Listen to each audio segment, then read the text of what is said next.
እጅግ የምንወዶት ከልባችን የምንወዶት የምናከብሮት አባታችን መልአከ ገነት ቆሞስ አባ ናትናኤል መላኩ የዚህ የቦሌ ደብረ ሳሌም መድኃኔ ዓለም መጥምቀ መለኮት ቅዱስ ዮሐንስ ወአቡነ አረጋዊ ካቴድራል ዋና አስተዳዳሪ፣ ቡራኬው ይድረሰን።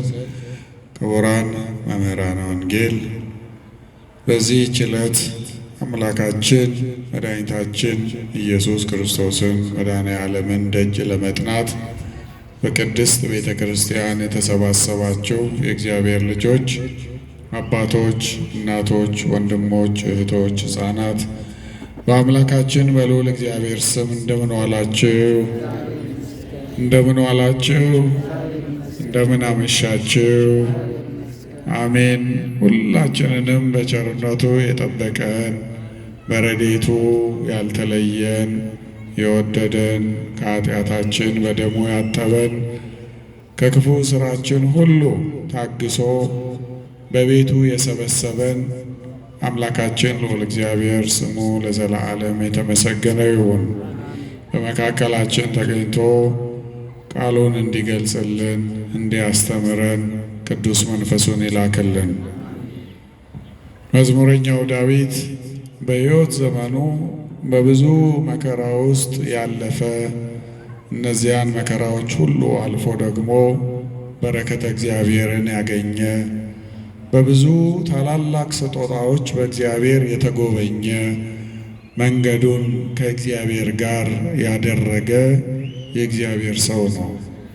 ይህ መንገዱን ከእግዚአብሔር ጋር ያደረገ የእግዚአብሔር ሰው ብዙ ጊዜ ከጠላቶቹ የመግደል ሙከራ ያመለጠ በብዙ መከራ ውስጥ አልፎ በሕይወት መኖር የቻለ እስከ ሕይወት ፍጻሜው ድረስ እግዚአብሔርን ያገለገለ የእግዚአብሔር ሰው መንገዳችንን፣ አካሄዳችንን ከእግዚአብሔር ጋር እንድናደርግ መንገዳችንን ለእግዚአብሔር አደራ ሰጥተን ኑሯችንን፣ ሕይወታችንን እንድንጀምር እንድንመራ የሚመክር የሚያስተምር ቃል ነው።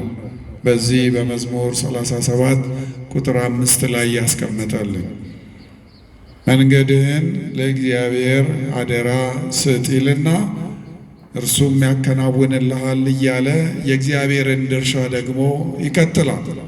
የእኛን ድርሻ ከተወጣን እግዚአብሔር ይጠብቀኛል፣ እግዚአብሔር ያደርግልኛል፣ እግዚአብሔር ይመራኛል፣ እግዚአብሔር ያከናውንልኛል ብለን በፍጹም ልባችን አምነን ከጀመርን ለእውነተኛው አምላክ ለጠባቂያችን፣ ለደጋፊያችን፣ ለተንከባካቢያችን ለእውነተኛው ጌታ ለኢየሱስ ክርስቶስ ሕይወታችንን፣ ኑሮአችንን፣ መንገዳችንን፣ ስራችንን ሁሉ አሳልፈን ከሰጠን እርሱ ደግሞ እንደሚያከናውንልን፣ እንደሚያሳካልን፣ ከዳር እንደሚያደርሰን በፊታችን ያሉ እንቅፋቶችን ሁሉ እንደሚያስወግድልን እየገለጸ ይቀጥላል መዝሙረኛው ንግግሩን።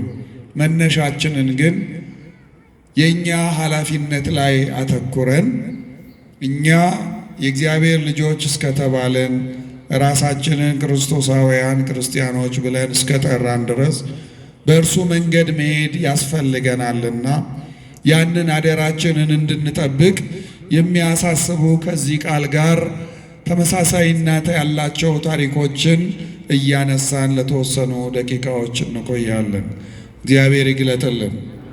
እግዚአብሔር መንገዳችንን ለእርሱ አደራ እንድንሰጠው በመዝሙረኛው አድሮ ተናግሮናል። የእግዚአብሔር ሰዎች ሁላችንም እንደምናውቀው በምድር ላይ በተለያዩ መንገዶች ከቦታ ቦታ እንንቀሳቀሳለን፣ እንጓዛለን። ሕይወት ሁልጊዜ በጉዞ የተሞላች ናት።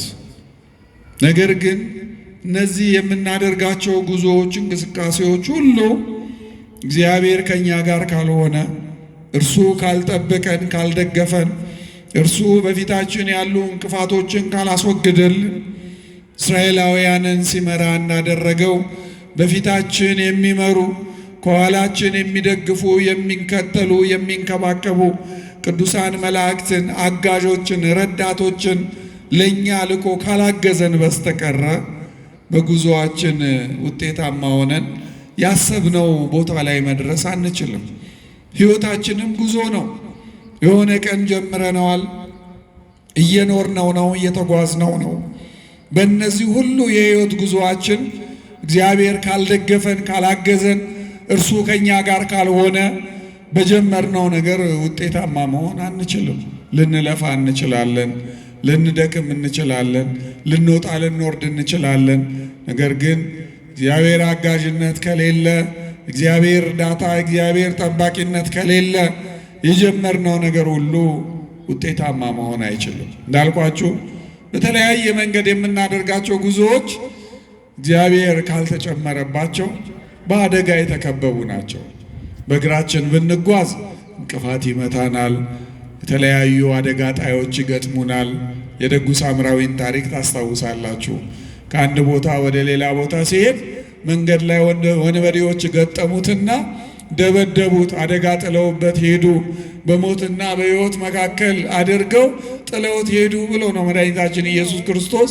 ፍጻሜው የእርሱ ቢሆንም በሰዎች ላይ መንገድ ላይ ሊደርስ ስለሚችለው አደጋ፣ ሰዎች በሰዎች ላይ ስለሚያደርጉት አደጋ የገለጸው። በእግራችን ብንጓዝ እንዳልኳችሁ እንቅፋት አለ። የገጠር ሰዎች ታውቃላችሁ፣ የመንገድ ንቃቃት አለ። እንደው ሀገር ሰላም ነው እያለን ሰከም ሰከም ስንል የተሰነጠቀ መሬት ውስጥ እግራችን ይገባል። ወይ ከደረጃ ስንወርድ እግራችን ያሰናክለናል። ወይ እንደው ዝም ብለን ሀሳብ ውስጥ ገብተን ስንጓዝ ከፊታችን ያላየነው ነገር እንቅፋት ሆኖ ይጥለናል። እንዳልኳችሁ ደግሞ አደጋ ጣዮችም ሊገጥሙን ይችላሉ። በመኪናም ብንጓዝ ያው በየቀኑ የምታዩት የምትሰሙት ነው። ምንም እንኳ ከቦታ ቦታ በተለያየ ጊዜ ብዙዎቻችን የምንንቀሳቀስ ቢሆንም ከአደጋ የጸዳ አይደለም፣ ከአደጋ የነጻ አይደለም። ነገር ግን እነዚህ ሁሉ አደጋዎች ቢኖሩ የእግዚአብሔር ጥበቃ ካለ ከነዚህ አደጋዎች ሁሉ እንወጣለን፣ ነፃ እንሆናለን። እንደው ወድቄ ነበር እግዚአብሔር ገለጠልኝ እንጂ በእግሬ ወደዚህ ቦታ በዚህ ስፍራ ስጓዝ እንደዚህ አይነት አደጋ ጣዮች መጥተውብኝ ነበረ፣ እግዚአብሔር አዳነኝ፣ እግዚአብሔር መልአኩን ልኮ አስመለጠኝ ብለን የምንልባቸው ታሪክ የምንነገርባቸው ብዙ ነገሮች አሉ። የመኪና አደጋ ላይም ልክ እንደዚሁ በአውሮፕላንም የሚጓዙ ሰዎች ከቦታ ቦታ ብንጓዝ እንግዲህ እንደ መኪናው ባይሆንም በተለያዩ ጊዜዎች አደጋዎች ይገጥማሉ አይደለም? ተመልከቱ። ነገር ግን የሚያልቁም አሉ፣ የሚተርፉም አሉ። አዎ በመርከብም ብንጓዝ ልክ እንደዚሁ አንዳንድ ጊዜ ሽንቁር ሊገጥመው ይችላል። ከበረዶ ግርግር ጋር ሊጋጭ ይችላል። የባህር ላይ ወንበዴዎች ልክ መንገድ ላይ እንደሚገጥሙን ሊገጥሙት ይችላሉ። በዛ አይነት መንገድ ሁሉ ያም መንገድ ከአደጋ ነፃ አይደለም። ገጠር በእንስሳት እንንቀሳቀሳለን አይደለም? አንዳንድ ጊዜ ያም ነፃ አይደለም። የገዛ በቅሎአችን የገዛ ፈረሳችን የሆነ ነገር አይቶ ይደነብርና ከተቀመጥንበት ጥሎ አደጋ ሊያደርስብን ይችላል። ብዙ ጊዜ የተጓዝንበት ጥሩ ነው ብለን የመሰከርንለት የምንናገርለት የሆነ ጊዜ የሆነ ነገር አይቶ ይደነብርና ሊጥለን ይችላል። በዚህ አይነት ሁሉ መንገድ የምናደርጋቸው ጉዞዎች ከአደጋ የጸዱ አይደሉም። ነገር ግን እግዚአብሔርን ይዘን ከሆነ በእነዚህ ሁሉ መንገዶች የምንጓዘው እርሱ ከመጣብን አደጋ ሁሉ፣ ከመጣብን ፈተና ሁሉ፣ ከመጣብን አስጨናቂ ነገር ሁሉ ስለሚጠብቀን ስለሚታደገን እነዚህ መጡ የምንላቸው አደጋዎች እኛን የሚያሳስቡን አይደሉም። አንዳንድ ሰዎች ገጥሟቸው አያውቁም። ከዚህ ውስጥ እንዴት ሰው ይወጣል ተብሎ ከሚታሰብባቸው አደጋዎች እነሱ ምንም ሳይነኩ ጭረትም ሳይታይባቸው ተርፈው በሰላም ወደ ቤታቸው የሚገቡ ብዙ ሰዎች አሉ። ማን ስለጠበቃቸው ነው? ማን ስለታደጋቸው ነው? እግዚአብሔር። ተመልከቱ። ባህር ውስጥም መርከብ እየሰጠመ የሚተርፉ ሰዎች ይኖራሉ። ከሰማይ አውሮፕላንን ያህል ተከስክሶ የሚተርፉ ሰዎች ይኖራሉ። በከባድ መንገድ አደጋ ገጥሞን ከኛ ተለይተው ከሌሎች ተለይተው የሚተርፉ ብዙ ሰዎች ይኖራሉ። ማን ስለጠበቃቸው? ማን ስላገዛቸው? እግዚአብሔር። ለዚህ ነው መዝሙረኛው ዳዊት መንገድህን ለእግዚአብሔር አደራ ስጥ ብሎ የሚለው። መንገድ ብሎ ሲናገር ግን ከቦታ ወደ ቦታ የምናደርገውን አሁን የዘረዘርኩላችሁን የሚመለከተውን እንቅስቃሴያችንን ብቻ አይደለም። የሕይወት ጉዞአችን ሁሉ መንገድ ነው። በሕይወት ጉዞአችን ሁሉ እግዚአብሔር ያስፈልገናል። እርሱ ካላገዘን ውጤታማ መሆን አንችልም። እርሱ ከኛ ጋር ካልሆነ ካሰብነው ዳርቻ ላይ መድረስ አንችልም። የተማረ ሁሉ ውጤታማ ሆኖ ኮሌጅ ገብቶ ዩኒቨርሲቲ ገብቶ መመረቅ ይችላል? አይችልም። ብዙ ሰዎች ያው ታውቃላችሁ፣ ልጆቻችሁን ታስጠናላችሁ፣ ተማሪዎችም ትኖራላችሁ። ረጅም ጊዜ ሲያነብ ሲያጠና ሲያወጣ ሲያወርድ ሲያሰላስል ከብዙዎች ጋር ሲጠያየቅ የነበረ ሰው መጨረሻ ላይ የፈተና ውጤቱ ሲመጣ ውጤታማ ላይሆን ይችላል። እንግዲህ ያውኑን አላቅም። እኛ ወጣቶች ልጆች እያለን እንቅልፍ እንዳይወስደን ውሃ ውስጥ ራሱ እግር እየተነከረ ማታ ማታ ደግሞ የሚሰጠንን እንደው የደረቀ ነገር ቶሎ ያንን እየታገልን እንቅልፍ እንዳይወስደን እየተደረገ እንድናጠና ይደረግ ነበር። የሚገርማችሁ ሁላችንም ግን ውጤታማ አይደለንም። ማን የገለጠለት ነው ውጤታማ የሚሆነው? እግዚአብሔር። ዩኒቨርሲቲ የገባ ሰው ሁሉ ተመርቆ ዲግሪ ይዞ ዲፕሎማ ይዞ ይወጣል? አይወጣም። መጀመሪያ ዓመት ላይ የሚያቆም ይኖራል። ሁለተኛ ዓመት ላይ የሚያቆም ይኖራል። ሶስተኛ አራተኛ ዓመት ላይ የሚያቆም ይኖራል። መጨረሻ ደርሶ አይ አልሆንልህ አለኝ ብሎ የሚሰናበትም ሰው ይኖራል። የሚጨርሰው ማን የፈቀደለት ነው?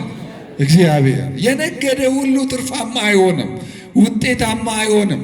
ጠዋት ማታ ሲለፉ የምታዩቸው፣ ሲደክሙ የምታዩቸው፣ ሌሊት ከቤታችሁ ስትወጡ የሆነ ቦታ ላይ ቁጭ ብለው ሱቃቸውን ከፍተው ወይ የሚሰሩበትን ስራ እያስተካከሉ የምታገኟቸው፣ ማታ እናንተ ጨርሳችሁ ስትገቡ እንደዚሁ ያንን ስራቸውን እያከናወኑ ወይ የዘረጉትን እያነሳሱ እየዘጋጉ የምታገኟቸው ጠዋት ማታ የሚተጉ ምንም በሕይወታቸው ግን ከዛ ነገር የተለወጠ ነገር የማታዩባቸው ብዙ ሰዎች ይኖራሉ። አንዳንዶች ደግሞ በጣም ጥቂት ሰርተው ውጤታማ የሚሆኑ በእድገት ላይ እድገት በእድገት ላይ እድገት እየጨመሩ የሚሄዱ ብዙ ሰዎች አሉ። ሌቦቹን እያልኳቸው አይደለም። እየለፉ እየደከሙ ውጤታማ መሆን የሚችሉ ሰዎች አሉ። ተመልከቱ። ማን ስለረዳቸው ነው? ማን ስላገዛቸው ነው? እግዚአብሔር። የለፋ የደከመው ሁሉ ውጤታማ አይሆንም። የተማረው ሁሉ ባለ ዲግሪ አይሆንም። የነገደው ሁሉ ትርፋማ ውጤታማ አይሆንም። ማን የረዳው ማን ያገዘው ነው የሚሆነው? እግዚአብሔር። በቤተሰብ ሕይወትም ልክ እንደዚሁ ነው። ያገባ ሁሉ ይወልዳል እንዴ? ይሆናል? አይሆንም። ማን የሰጠው ነው? እግዚአብሔር የሰጠው ነው። ልጆች የእግዚአብሔር ስጦታዎች ናቸው ይላል አይደል መጽሐፍ? ተመልከቱ። እግዚአብሔር ሞግዚቶች እንድንሆን ከፈቀደ ሞግዚቶች ትሆናላችሁ ብሎ እድል ከሰጠን ልጅ ሊሰጠን ይችላል። ነገር ግን ግድ የለም እናንተ የምታሳድጉት ከአብራካቸው የወጣ ከማህፀናቸው የወጣውን ሳይሆን እገሌ የወለደውን ማሳደግ ያልቻለውን እርሱ አቅም አጥቶ የጣለውን እርሱ አቅም አጥቶ ቸል ያለውን ማሳደግ እንድትችሉ እኔ እድል ሰጥቻችኋለሁ ብሎ እግዚአብሔር እያዘጋጀን ሊሆን ይችላል። ተመልከቱ። እግዚአብሔር እኛ በምንጀምረው ነገር ሁሉ ካገዘን ከረዳን ከእኛ ጋር ከሆነ በምንፈልገው መንገድ ውጤታማ መሆን እንችላለን። የጀመርነውን መጨረስ እንችላለን። ማንም ሰው በሀገሩ ላይ በተሰማራበት የሥራ ኃላፊነት ውጤታማ ሲሆን፣ አንዳንዱ ሰው ከአንድ ቦታ አንድ ቦታ እየተሾመ ከሌላ ቦታ ሌላ ቦታ እየተሾመ እያደገ ሊመጣ ይችላል። ማን ሲያግዘው? እግዚአብሔር ሲያግዘው፣ እግዚአብሔር ሲረዳው፣ እግዚአብሔር ከእርሱ ጋር ሲሆን መንገዱ የሕይወት ጉዞ ሁሉ የተስተካከለ ይሆናል። እግዚአብሔር ካላገዘው፣ እግዚአብሔር ከእርሱ ጋር ካልሆነ ግን የጀመረው ነገር ሁሉ ውጤታማ አያደርገውም። በመጽሐፍ ቅዱስ የብዙ ሰዎችን ታሪክ እናነባለን። እስራኤላውያን ከግብፅ ሲወጡ እግዚአብሔር አግዟቸው ነበር፣ ረድቷቸው ነበር። ኦሪት ዘጸአት ምዕራፍ 20 ላይ ከግብፅ ከመውጣታቸው በፊት ያለውን ከዛ ከ20 በፊት ያለውን ታሪክ ብናነብ ግብፃውያንን በጣም አስጨንቆ ነው ያወጣቸው። እንዲለቋቸው መመሪያ ሰጥቶ አለቅም ሲሉ በተለያዩ መቅሰፍታት መጥቶ የበኩር ልጆቻቸውን ሁሉ አጥፍቶ ከዚያም በኋላ ለመልቀቅ ፈቃደኛ ሲሆኑ ደግሞ ባዶ እጃቸውን እንዳይወጡ በግብፃውያን ቤት ውስጥ ያሉ ወርቅና ብሮችን ሁሉ ይዘው ሀብት ሰብስበው እንዲወጡ እድል ሰጥቷቸው ነበረ። በዚህ መንገድ ብቻ አይደለም የረዳቸው ያገዛቸው። ከወጡ በኋላ ብዙ ናቸው፣ ቁጥራቸው ከፍተኛ ነው። አንድ ላይ ነው የሚጓዙት። ብዛታቸው ብቻ ሳይሆን አረጋውያን አሉባቸው፣ ድጋፍ የሚፈልጉ የሚታዘሉ የሚታቀፉ ጨቅላና ሕፃናት ድኩማን ልጆች አሏቸው። እነዚያን አዝለው አቅፈው ሽማግሌዎቹን ደግፈው እንዲወጡ ነው የተደረጉት። ባህር ሲመጣ ባህሩን የከፈለላቸው እግዚአብሔር ነው።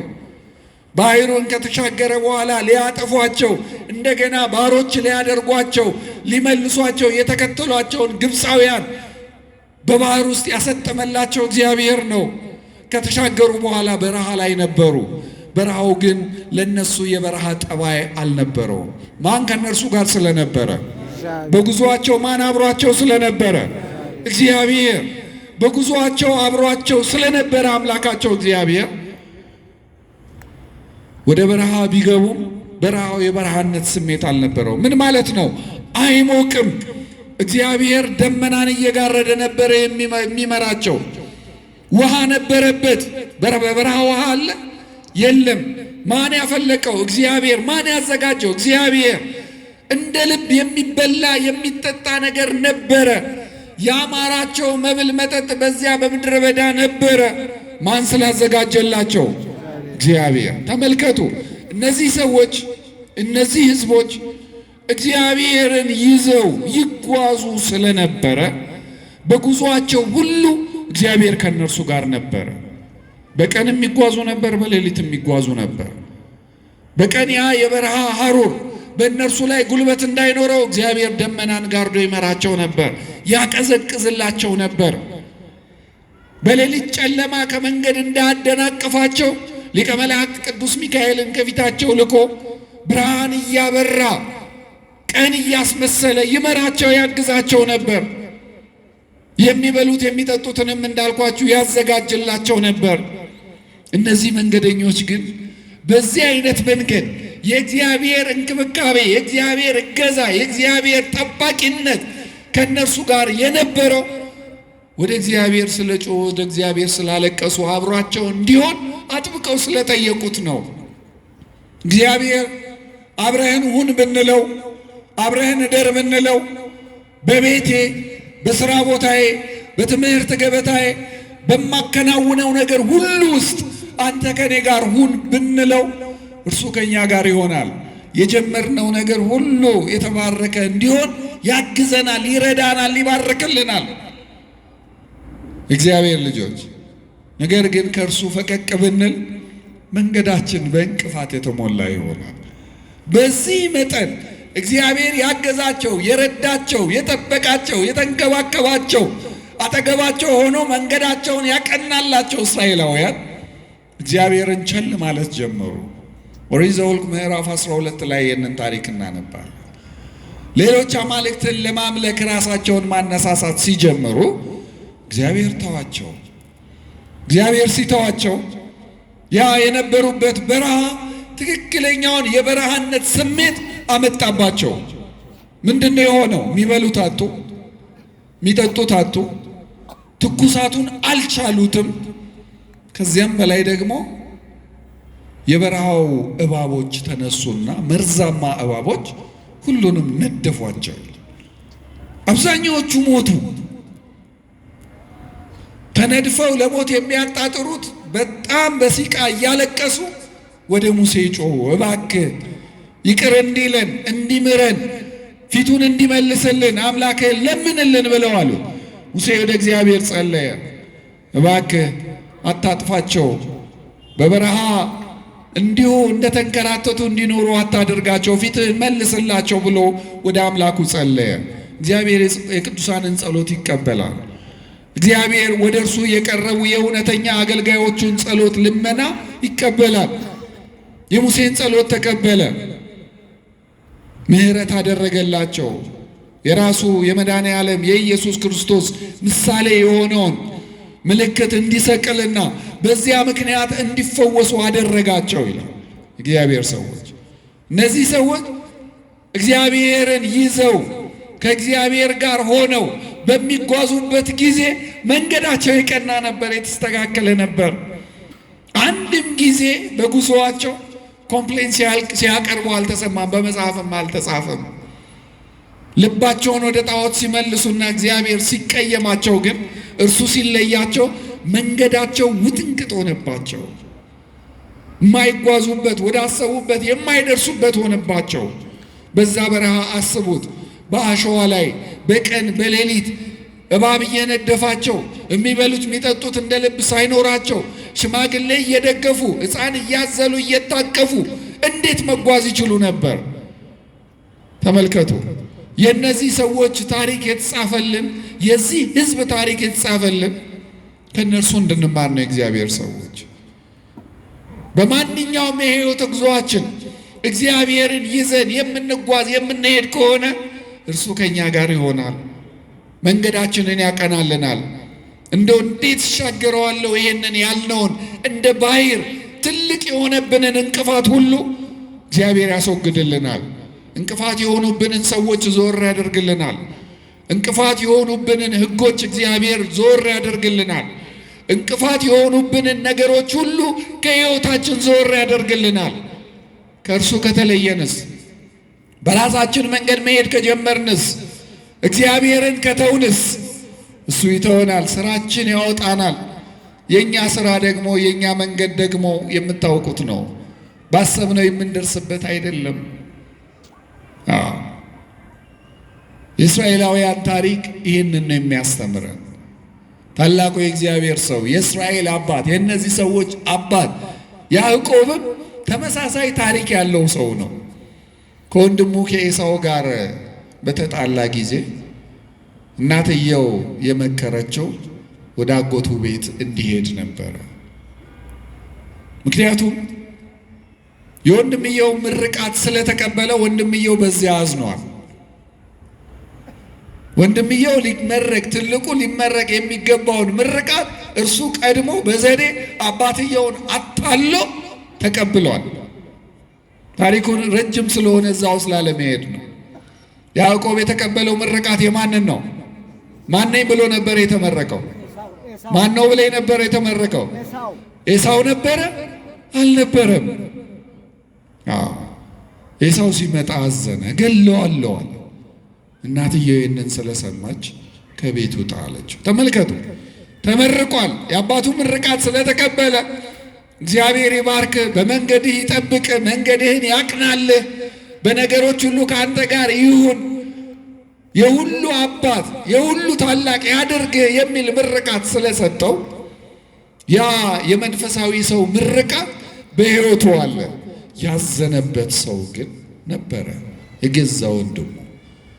ምርቃቱን ተቀብያለሁ፣ ቢሆንም ወንድሜ አዝናለሁ፣ ይቅርታ አድርግልኝ፣ ምንም እንኳን አንተም ባታልልም ለበረከት ነውና ይህንን አትቁጠርብኝ፣ ወንድሜ አብረኸኝ ሁን ብሎ ይቅርታ ጠይቆ አብሮ መሆን ይችል ነበር። አላደረገውም። የእናቱን ምክር ተቀበለና ወጣ። የአባቱ ምርቃት ስለነበረ እግዚአብሔር በመንገዱ ጠበቀው። መንገድ ላይ የሄደ ሲመሽበት ድንጋይ ተንተርሶ ተኛ። እዛ በተኛበት እግዚአብሔር ተገለጠለት። በሰማይ በዙፋኑ ተቀምጦ የእመቤታችን የወላዲተ አምላክ የቅድስት ድንግል ማርያም ምሳሌ የሆነ መሰላል ተዘርግቶ በዚያች መሰላል ላይ ከምድር እስከ ሰማይ መላእክት እየወጡ እየወረዱ እግዚአብሔርን ሲያመሰግኑ አየ። ጠዋት ሲነሳ ይህ ስፍራ የእግዚአብሔር ደጅ ነው፣ እግዚአብሔር ረድቶኝ አግዞኝ በሰላም ወደ ቤቴ ብመለስ በዚህ ስፍራ ለእግዚአብሔር መሠዊያ እሰራለሁ፣ መስዋዕትንም አቀርባለሁ አለና መንገዱን ቀጠለ። እንዳልኳችሁ ምርቃት ስለነበረው እግዚአብሔር መንገዱ ላይም ጠበቀው፣ ተገለጠለት። ልክ ያሰበው ስፍራ ላይ ሲደርስ የጠበቀችው የአጎቱ ልጅ ነበረች። ማን ያዘጋጃት? ማን ያዘጋጃት? እግዚአብሔር ነበር ያዘጋጀለት። እነሆ ራሔል ከሁሉ ቀድማ በጎቹ ውሃ የሚጠጡበት ጉድጓድ አጠገብ ቆማ መንጋዎቹን አሰልፋ ያንን የጉድጓዱ የተከደነበትን ድንጋይ ለመክፈት ሌሎች እረኞችን እየጠበቀች ብቻዋን አገኛት። መጣ። እግዚአብሔር ነው በዚህ ስፍራ ያደረሰው። ማነሽ አንቺ ብሎ ጠይቃት። እኔ የገሊት ነኝ። የማን ልጅ ነሽ? የገሌ ልጅ ነኝ። እሱማ አጎቴ ነው፣ እሱን እኮ ነው የምፈልገው፣ እርሱ ቤት እኮ ነው የመጣሁት። እንግዲያው እኔ ወስዳለሁ፣ ትንሽ እንቆይ።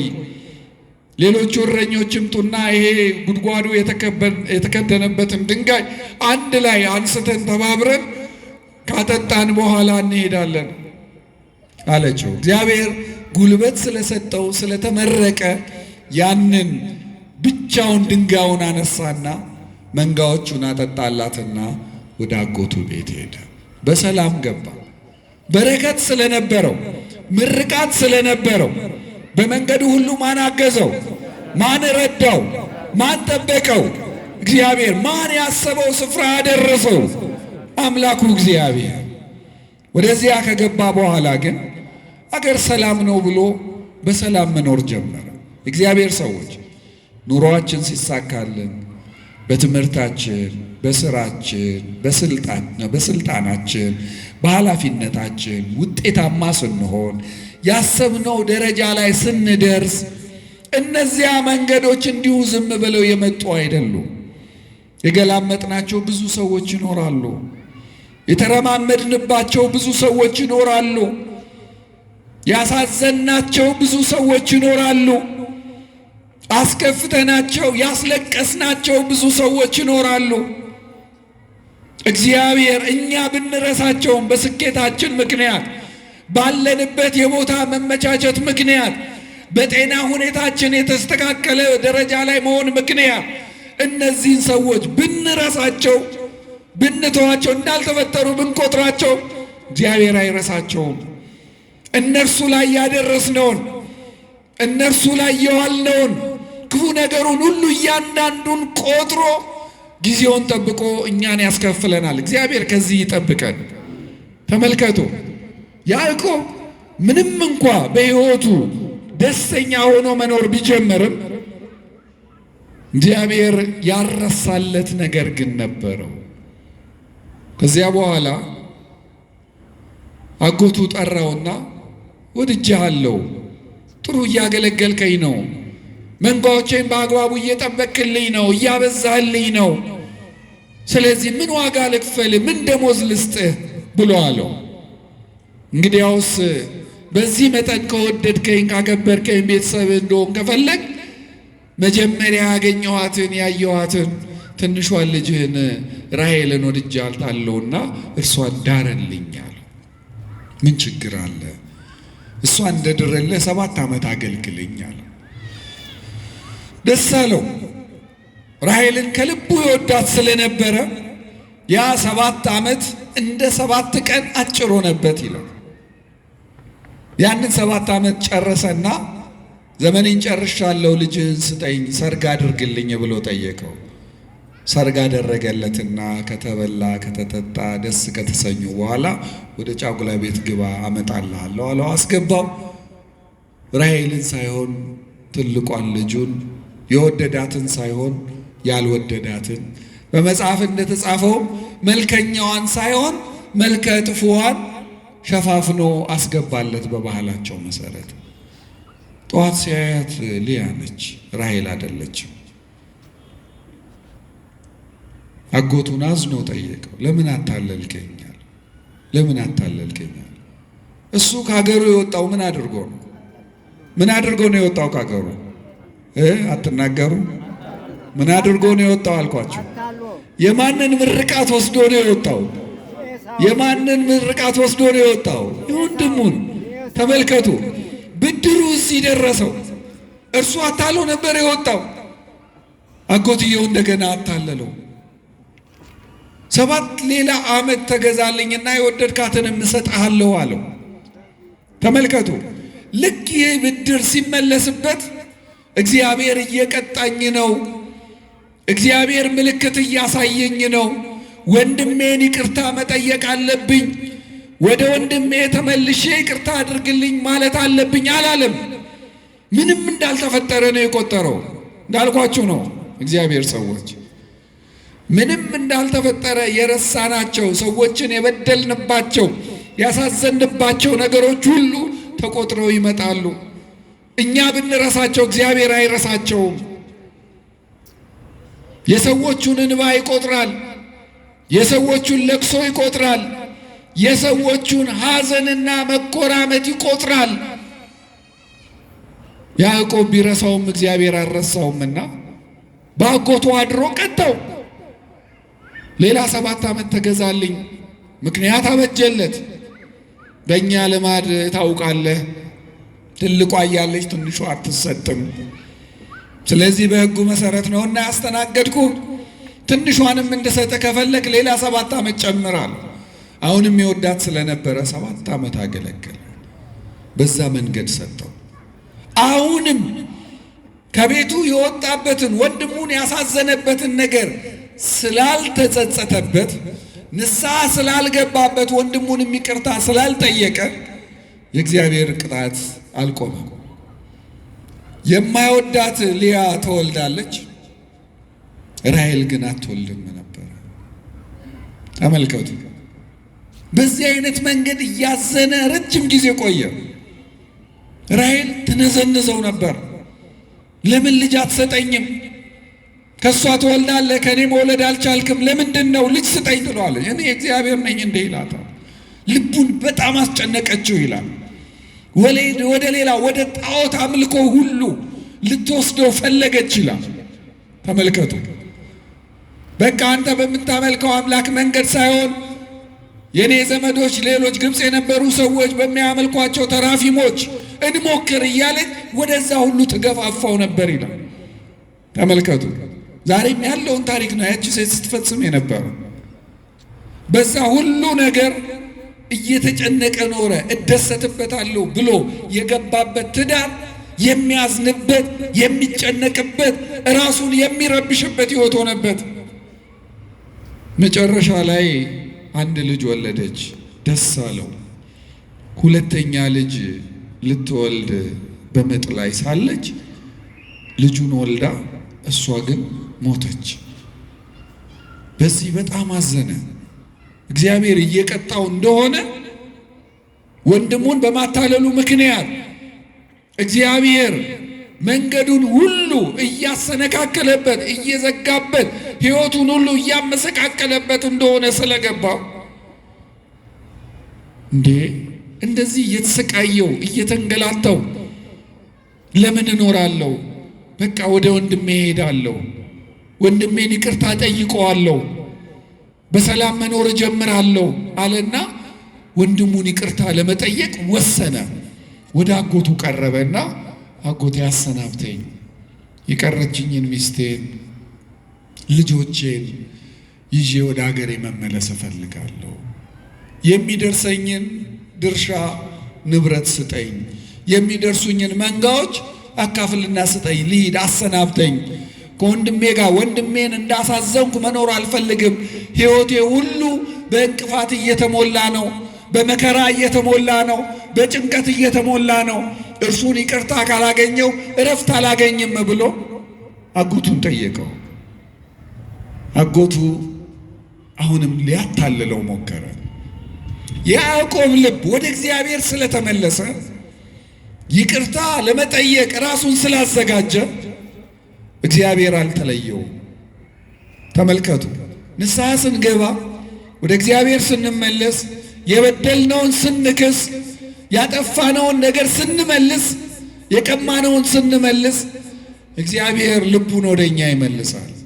እኛን ሊያታልሉ የሚፈልጉትን ሰዎች እርሱ ደግሞ በተራው መበቀል ይጀምራል። አጎትየው እንዲያታልለው እግዚአብሔር ፈቅዶለት ነበር። አሁን ግን ንስሐ ስለገባ ወንድሙን ይቅርታ ለመጠየቅ ወደ ወንድሙ ለመመለስ ስለተዘጋጀ አጎቱ እንዲያታልለው እግዚአብሔር አልፈቀደለት። እንግዲያውስ አለው መሄድ የምትፈልግ ከሆነ 1 ዓመት ቆይ፣ በዚህ 1 ዓመት ውስጥ የሚወለዱ ዥንጉርጉር መልክ ያላቸው በጎች ያንተ ይሆናሉ፣ እነሱን ይዘህ ትሄዳለህ አለ። ተመልከቱ። በምድረ እስራኤል ዥንጉርጉር የሚባል በግ አይወለድም። ምን ማለት ነው? ይሄ ሰውዬ ባዶ እጅህን ከዓመት በኋላ ትሄዳለህ እያለው ነው። እኛም ሀገር የታወቀ ነው አይደለም? መቼም ከብቶች እንደየቦታው ቀለማቸው ይለያያል። እግዚአብሔር ፈቅዶላችሁ እድል ገጥሟችሁ ደግሞ የሄዳችሁ ሰዎች ታውቁታላችሁ የምድረ እስራኤልን ሁኔታ። ምን እንደሚበቅል ታውቃላችሁ። በስንዴ የታወቁ ናቸው፣ በወይን የታወቁ ናቸው፣ በከብቶች የታወቁ ናቸው። በጎቹ ግን ፍጹም ነጭ ወይም ፍጹም ጥቁር ናቸው። ዥንጉርጉር የሚባል ነገር የለም። እኛ አሁን ወደ ሶማሊያ አካባቢ ያሉ በጎች ጥቁርና ነጭ ናቸው አይደለም? እንደየቦታው ይለያያል። ይህ ሰው ባዶ እጁን ሊለየው ባዶ እጁን ሊልከው እንደወሰነ አወቀ። እግዚአብሔር ግን ጥበብን ገለጠለት። ምን ማድረግ ጀመረ? ቀን ሲያሰማራ ይውልና ልክ ውሃ ሲጠጡ ውሃ የሚጠጡበት ሰዓት ላይ ሲደርስ በትሩን ዥንጉርጉር ቀለም ቀብቶ ልጦ ማለት ነው ዥንጉርጉር አድርጎ ውሃ ውስጥ የሚጠጡት ውሃ ውስጥ ያስቀምጣል። ያንን ትኩር እያሉ እስኪጠማቸው ጠብቆ ነው የሚያመጣቸው። ያን ትኩር እያሉ ሁል ቀን ሲመለከቱ ያ የሚያዩት ነገር በነፍሰ ጡሮቹ በጎች ሆድ ውስጥ ያንን መልክ ይስል ነበር። ተመልከቱ። የኛ ሀገር ሰዎች ነፍሰ ጡር ሲሆኑ እንደኔ ያለ ጣይም ያለ ሰው ወይም ደግሞ መልከ ጥፉ ሰው ከገጠማቸው እንዲዞር ብለው ነው የሚያዩት ቢሄዱት አይደለም። የወጃንጥላ እንዲተከለለ ነው ገጠር ያሉ ሰዎች የሚሄዱት። አንዳንድ ሰዎች ከቢሮም በጊዜ እረፍት ሊወጡ ይችላሉ። አብሯቸው የሚሰራው ሰው ወይም የምትሰራው ሰው ውስጤ ይሳላል ብለው ከሰጉ እንደዛ ያደርጋሉ። ተመልከቱ። የምናየው ነገር ስለሚሳል ነው። በዛ ምክንያት በዛ ዓመት የተወለዱት በጎች በጠቅላላ ዥንጉርጉሮች ነበሩ። ሀብታም ሆነ። ብዙ መንጋዎችን ይዞ ወደ ቤቱ መጓዝ ጀመረ ይላል። ከዛ መንጋዎቹን ለሶስት ከፈለና ከእረኞች ጋር አድርጎ ወደ ወንድምየው መጀመሪያ ላከ። እኔ ወንድምህ አንተን ይቅርታ ለመጠየቅ እየመጣሁ ነው። ከቤቴ ስወጣ አሳዝኛለሁ፣ አስለቅሻለሁ። በዚህ ስለተጸጸትኩኝ ለይቅርታ እንዲሆን እነዚህን ስጦታዎች ተቀበለኝ አለውና 1/3ኛውን መንጋ በስጦታነት ላከለት። ልቡን ትንሽ ሸረሸረው። ሁለተኛውን መንጋ ደግሞ በልጆቹ እንዲነዳ በእረኛ እንዲነዱ አላደረገም። የወለዳቸው 12ቱን ልጆች አደረገና እኔ ወንድምህ ከቤቴ ከወጣሁ በኋላ በቆየሁባቸው ዘመናት ሁሉ እግዚአብሔር ባርኮኝ እነዚህን 12 ልጆች ሰጥቶኛል። እነዚህ የኔ ልጆች ናቸው፣ ተዋወቃቸው፣ ሳማቸው ብሎ ላከ ይላል። እንግዲህ አስቡ፣ የወንድምየው ስጦታ ሰጥተው የወንድሙን ልጆች ሲያይ ሊሰማው የሚችለውን ነገር አስቡ። ማነው ይህንን ጥበብ የገለጸለት? ማነው ይህን ጥበብ የገለጸለት? እግዚአብሔር። ዥንጉርጉሮቹም የሚወለዱበትን ጥበብ የገለጸለት እግዚአብሔር ነው። ሊያታልለው የነበረውን የአጎቱንም ዘዴ ያከሸፈለት እግዚአብሔር ነው። ይህንንም ዘዴ የገለጠለት እግዚአብሔር ነው። ልጆቹን ላከ። ከዚያ በኋላ ከሶስተኛው መንጋ ጋር አብሮ ሄደና እግሩ ላይ ሊወድቅ እየሮጠ ሄደና ተጠመጠመበት ይላል። ያዕቆብና ኤሳው ለረጅም ሰዓት ተቃቅፈው ቆዩ ይላል። እነዚህን ሁሉ ታሪኮች የተረኩላችሁ ለምንድን ነው? በጉዞአችን እግዚአብሔርን ከያዝን ከእርሱ ጋር ከሆንን የሰማያውን ምስጢር ይገልጥልናል። የምንፈልገው ቦታ ያደርሰናል። በምንፈልገው ያውለናል። ያሰብነውን ነገር ሁሉ ማድረግ እንድንችል አቅም፣ ዕውቀት ይሰጠናል። ስኬታማ ያደርገናል።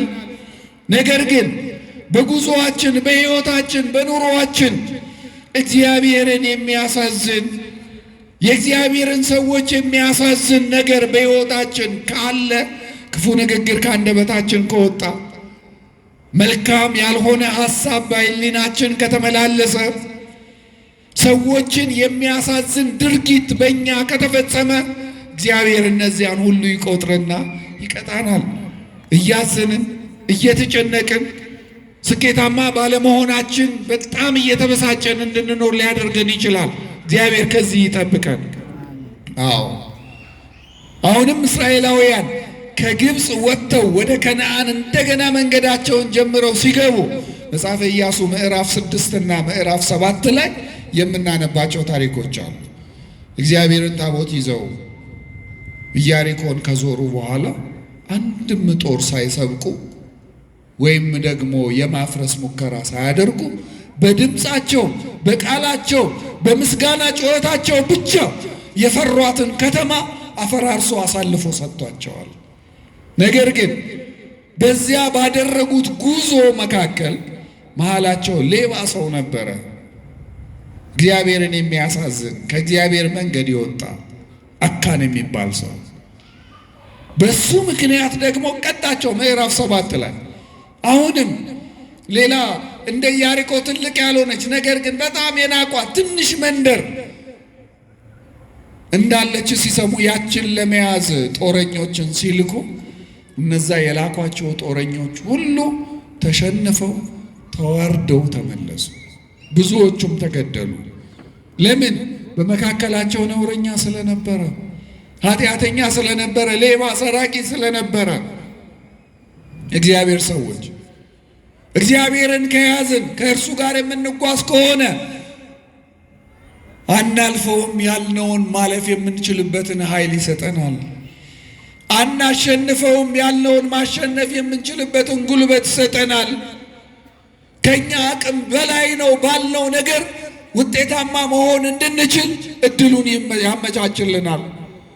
ነገር ግን በሕይወታችን ኃጢአት ከተገኘ፣ በአንደበታችን፣ በሕሊናችን፣ በሐሳባችን፣ በተግባራችን ኃጢአት ከተገኘ ግን ይህማ ለእኔ ቀላል ነው፣ ካለኝ ብር በዚህን ያህሉ እሰራዋለሁ፣ ባለኝ ጉልበት እፈጽመዋለሁ፣ በእኔ እውቀት የሚደረግ ነገር ነው ብለን ያልነውን ነገር በእውቀታችን የመዘነውን፣ በሀብታችን፣ በጉልበታችን፣ በስልጣን ተዋረዳችን የመዘነውንና ቀላል ያልነውን ያከብድብናል። አካን በሚባለው ሰው ምክንያት ወደ ጋይ የተጓዙ ሰዎች እስራኤላውያን እዚያው ተገድለው ተዋርደው ቀርተዋል። እግዚአብሔር ሰዎች በጉዟችን ሁሉ እግዚአብሔር እንዲያግዘን እርሱን በፍጹም ልባችን መያዛችንን እርግጠኛ እንሆን። አሁንም በአንደኛ ሳሙኤል ምዕራፍ 3 ላይ የምናነበው ሌላ የእስራኤላውያን ታሪክ አለ። እስራኤላውያን ጠላቶቻቸው ሲነሱባቸው ታቦተ ጽዮንን ይዘው ወጥተው በታቦቷ ኃይል እናሸንፋለን፣ ድል እናደርጋለን ብለው ሄደው ነበረ። ነገር ግን እግዚአብሔር የሚያዝንበት፣ እግዚአብሔርን የሚያስከፋ የሚያሳዝን ተግባር በመካከላቸው ስለነበረ ምንም እንኳ ታቦቱን ይዘው ቢሄዱም እግዚአብሔር አብሯቸው አልሆነም፣ አላገዛቸው። መስቀል ስለያዝን አይደለም፣ ክር ስላሰርን አይደለም፣ ነጠላችንን ስላጣፋን አይደለም፣ መንፈሳውያን ነን ብለን ክርስትና ስማችንን ስለተናገርን አይደለም።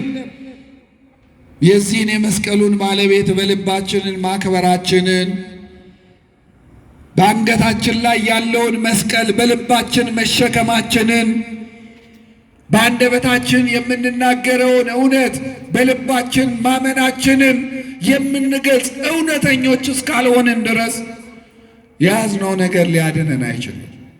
እንዴ ይህ ሰው መንፈሳዊ ሰው አይደል እንዴ? እንዴት እንደዚህ አይነት ነገር ሊገጥመው ቻለ?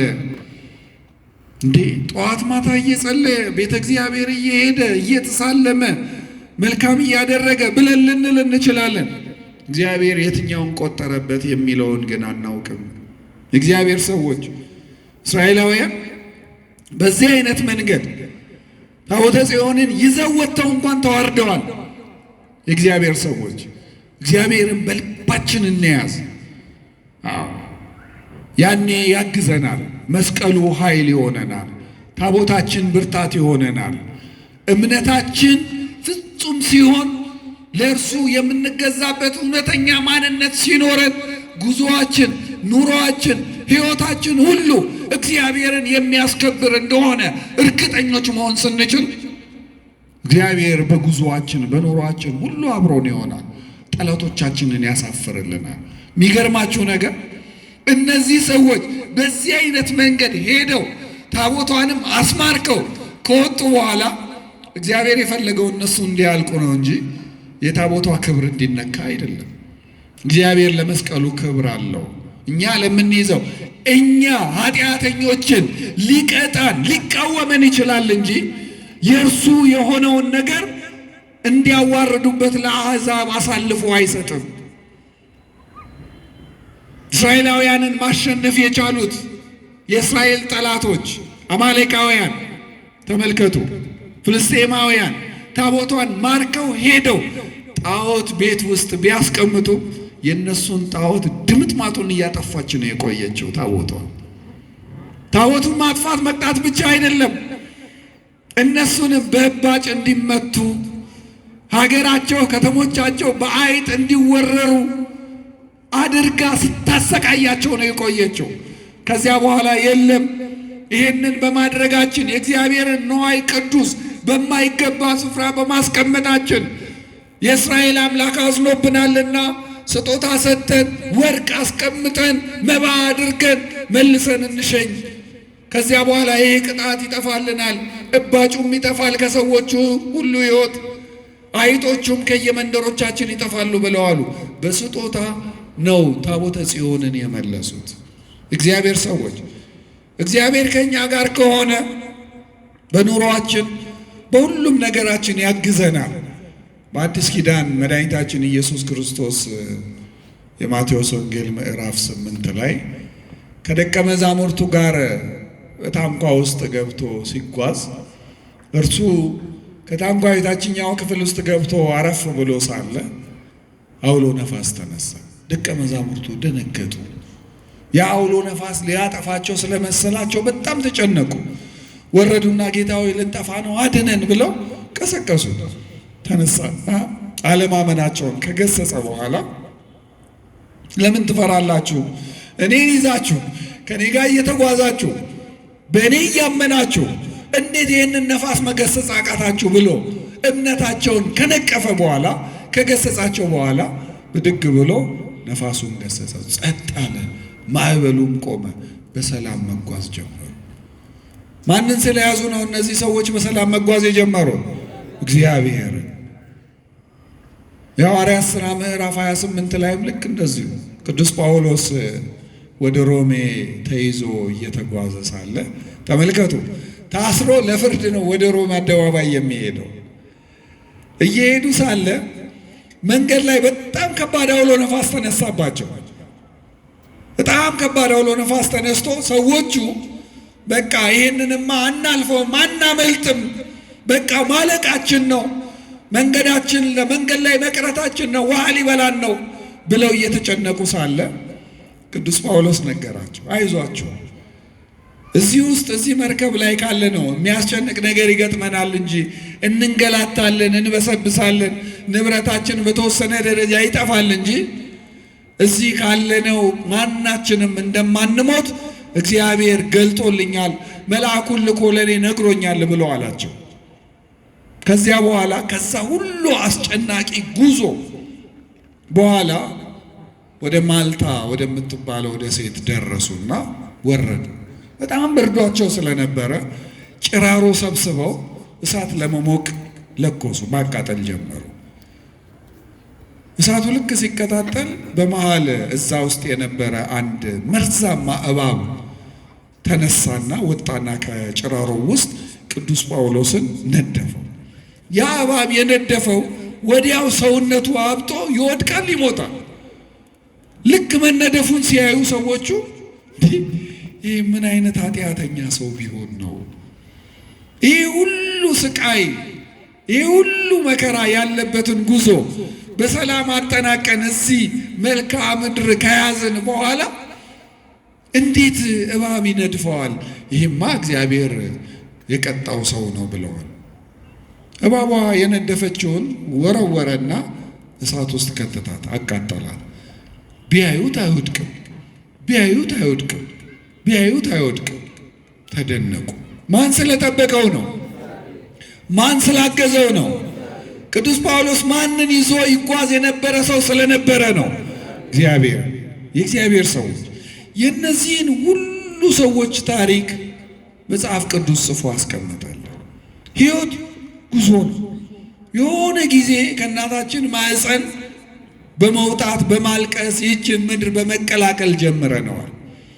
ከተወለድን በኋላ ደግሞ 40-80 ቀን ሲሆንን ወደ ቤተ እግዚአብሔር መጥተን የገሌና የገሊት ልጅ ተብለን እንጠራ የነበርነው ሰዎች የእግዚአብሔር ልጆች ተብለን የእግዚአብሔር ልጆች መሆናችንን የሚገልጥ መንፈሳዊ ስም ተሰጥቶን የእግዚአብሔር ሰዎች ተብለን ክርስቲያኖች ተብለን መኖር ጀምረናል። በሕይወት ዘመናችን ሁሉ በጣም ብዙ ጥሩ ጊዜያትን አሳልፈናል። እነዚያን ሁሉ የፈጠረልን ማን ነው?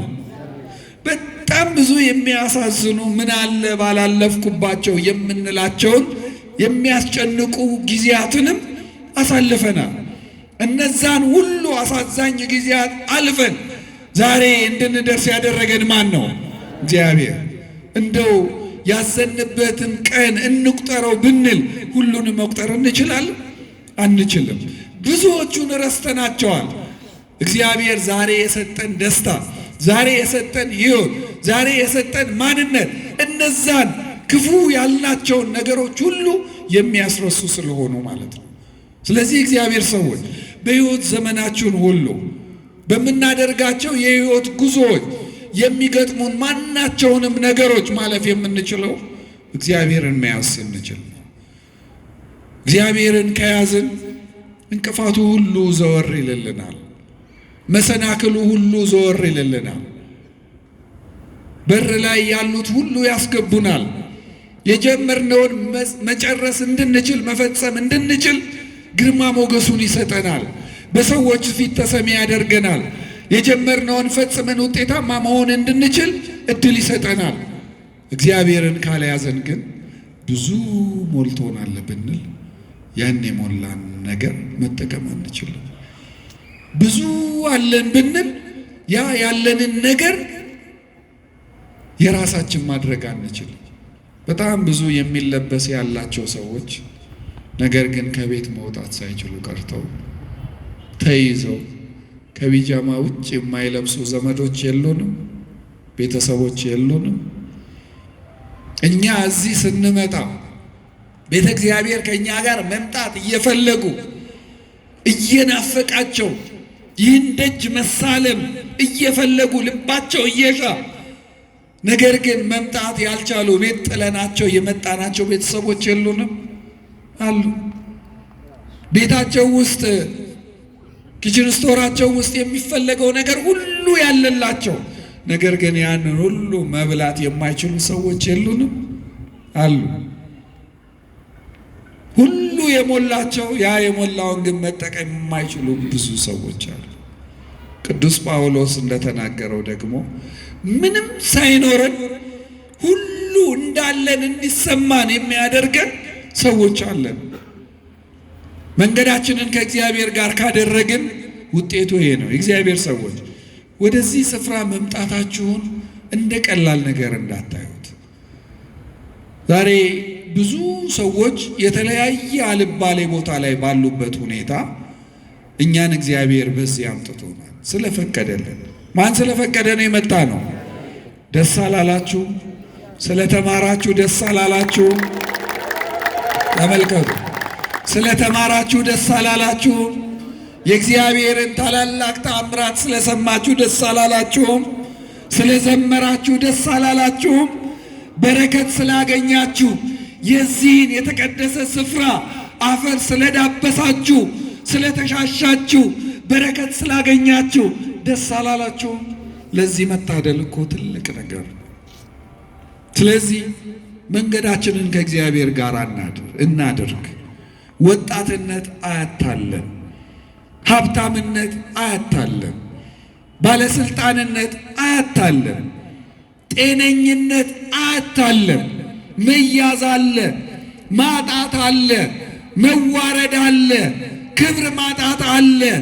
እግዚአብሔር ያንን እንዳያመጣብን ዛሬ በዚህ አይነት መንገድ የጀመርነውን ከእግዚአብሔር ጋር የምናደርገውን ጉዞ እስከ ሕይወታችን ፍጻሜ መፈጸም እንድንችል ለሁላችንም ቅዱስ መንፈሱን ይላክልን። መንገዳችንን ለእርሱ አደራ እንድንሰጥ ለሁላችንም ቅዱስ መንፈሱን ይላክልን። እግዚአብሔር የሰማነውን ይባርክልን።